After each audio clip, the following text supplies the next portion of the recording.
கவலை கண்ணீரெல்லாம் கம்ப்ளீட்டா மறையுதம்மா. கவலை கண்ணீரெல்லாம் கம்ப்ளீட்டா மறையுதம்மா. பயங்கள் நீங்குதம்மா, பரலோகம் தெரியுதம்மா. பயங்கள் நீங்குதம்மா, பரலோகம் தெரியுதம்மா. அகிலம் ஆளும் தெய்வம் என் அன்பு இதய தீபம். அகிலம் ஆளும் தெய்வம் என் அன்பு இதய தீபம். இயேசு என்னோடு இருப்பதை நினைச்சிட்டா என் உள்ளம் துள்ளுதம்மா, நன்றி என்று சொல்லுதம்மா. என் உள்ளம் துள்ளுதம்மா, நன்றி என்று சொல்லுதம்மா. பிதா குமாரன் பரிசுத்த ஆவியின் திரியேக நாமம் நம் அனைவரையும் ஆசீர்வதித்து காப்பதாக. ஆமேன். கிறிஸ்து இயேசுவுக்குள் பிரியமான அன்பு இறை மக்களே, நம்முடைய அருமை ஆண்டவர் இந்த நாளில் உபாகமம் 10ஆம் அதிகாரம் 13வது வசனத்தின்படி, நீ வாழ்வடையும்படி நான் இன்று உனக்கு போதிக்கிற கர்த்தருடைய கட்டளைகளை அவருடைய நியமங்களை கைக்கொள்ள வேண்டும் என்று, இதை தவிர கடவுள் உன்னிடம் எதை கேட்கிறார்? இன்றைக்கு கிறிஸ்தவ சமுதாயத்தில் அன்புள்ள இறை மக்களே, பொன்னையும் பொருளையும் நம்பி, பணத்தையும் புகழையும் படிப்பையும் பதவியையும் நம்பி பயணிக்கிற இந்த உலகத்தில் எந்த ஒரு எதிர்பார்ப்பும் இல்லாமல், நான் உன்னிடத்தில் எதிர்பார்க்கிற காரியம், நான் உனக்கு போதிக்கிறவைகளை நீ கைக்கொள்ள வேண்டும் என்று இஸ்ரவேலின் கடவுள் சொல்கிறார். நான் உனக்கு போதிக்கிறவைகளை நீ கைக்கொள்ள வேண்டும், இதை தவிர வேறு என்ன உன்னிடம் அவர் கேட்கிறார். அமெரிக்கா தேசத்தில்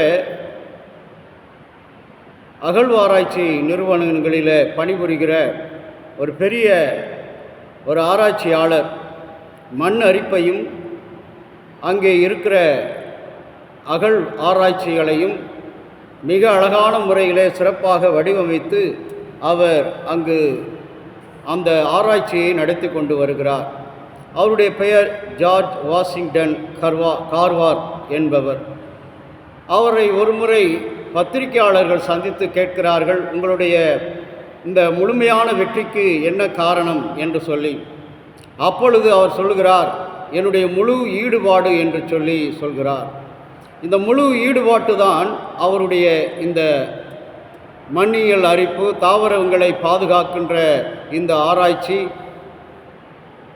பழைய அகழ்வாராய்ச்சியை பாதுகாக்கின்ற ஆராய்ச்சி செய்கின்ற இந்த காரியங்கள் எல்லாவற்றையும் வெற்றி காண்பதற்கு என்னுடைய முழு ஈடுபாடு. அன்றைக்கு கருப்பின மக்களின் விடுதலைக்காக பாடுபட்ட மார்ட்டின் லூத்தர் கிங் அவர்களும் இதைத்தான் சொல்கிறார்கள். உங்களுடைய வெற்றிக்கு என்ன காரணம் என்று கேட்கும்போது முழு ஈடுபாடு. இன்றைக்கு கிறிஸ்தவ வாழ்க்கையில் இருக்கிற என் அன்பு தேவனுடைய பிள்ளைகளை, நீங்களும் நானும் கடவுளிடத்தில் விசுவாசமாக இல்லாதபடி, அங்கு ஆற்றில் ஒரு கால் சேற்றில் ஒரு கால், இங்கு ஒரு கால் அங்கு ஒரு கால் என்று சொல்லி நம்முடைய வாழ்க்கையை சீரழித்து சின்னாபின்னமாக மாற்றிக்கொண்டிருக்கிறோம். ஆகவே தான் நம்முடைய வாழ்க்கையிலே எந்த ஒரு அற்புதமும் நடக்கவில்லை, அதிசயமும் பார்க்க முடியவில்லை. ஆனால் ஆண்டவராகிய கடவுளோ, நான் உன்னிடத்தில் கேட்பது என்ன? நீ என்னுடைய கட்டளைகளை, இன்று நான் விதிக்கிற கட்டளைகளை நீ கைக்கொண்டு நடப்பாய் என்று சொல்கிறார். இதுதான் கடவுள் விரும்புகிற காரியம். அவர் சொல்வதை கேட்க வேண்டும். இன்றைக்கு கேட்டு நடக்கின்ற அனுபவம் என்பது மிக மிக இன்றைக்கு இருக்கிற நவீன உலகத்தில் குறைவாக காணப்படுகிறது. இன்றைக்கு சிறிய வேலையாக இருந்தாலும் பெரிய வேலையாக இருந்தாலும் அதை கடமைக்காக செய்கிறவர்கள் தான் அதிகமாக இருக்கிறார்கள். ஆனால் கடமையாக செய்கிறவர்கள் மிக மிக குறைவாக இருக்கிறார்கள். ஆகவே தான் அன்பு இறை மக்களே, ஆண்டவராகிய கடவுள் நமக்கு கிறிஸ்தவ ஜீவியத்தில் விசுவாசம் என்ற ஒரு கடமையை கொடுத்திருக்கிறார், ஒரு செயலை கொடுத்திருக்கிறார். அந்த விசுவாசத்திலும் கூட நாம் பல நேரங்களில் மருள விழுந்து விடுகிறோம். அவிவிசுவாசத்தை நாம் பின்பற்றி ஓடுகிறோம். ஆனால் அந்த விசுவாசத்தில் முழு ஈடுபாடும், எனக்காக அவர் மரித்தார், எனக்காக அவர் மீண்டும் உயிரோடு எழுப்பப்பட்டார், இன்றும் அவர் பிதாவினுடைய வலது பக்கத்தில் அவர் உயிரோடு இருந்து எனக்காக வழக்காடுகிற ஆண்டவராக இருக்கிறார் என்ற உண்மையை இந்த நாளிலே நீங்களும் நானும் கை கொண்டு முழு ஈடுபாட்டோடு கமிட்மெண்டோடு செயல்படும் பொழுது ஆண்டவர் இந்த நாளில் அவர் விரும்புகிற அந்த அதிசயங்களை, அற்புதங்களை, நாம் எதிர்பார்க்காத நன்மைகளை, நம்முடைய ஆரோக்கிய வாழ்வை நமக்கும் நம்முடைய குடும்பத்துக்கும் நிறைவாய் தந்து ஆசீர்வதிப்பார். ஜெபிக்கலாம்.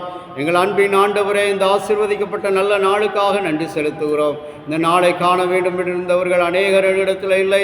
ஆனாலும் உம்முடைய பிள்ளைகளாகிய நாங்கள் உம்மிடத்தில் ஆண்டவரே கிருபையுள்ளவர்களாக நோக்கி பார்க்கிறோம். நீ கேட்கிறதை, ஆண்டவரே நீ சொல்கிறதை, நீ விதிக்கிறதை கை கொண்டு நடக்க எங்களுக்கு அருள்தாரும். இறைமகன் இயேசுவின் வழியாக வேண்டுகிறோம் நல்ல பிதாவே, ஆமேன். தந்தையாகிய கடவுளின் அன்பும் மைந்தராகிய இயேசுவினுடைய அருளும் பரிசுத்த ஆவியினுடைய நல்ல உறவும் பாதுகாப்பு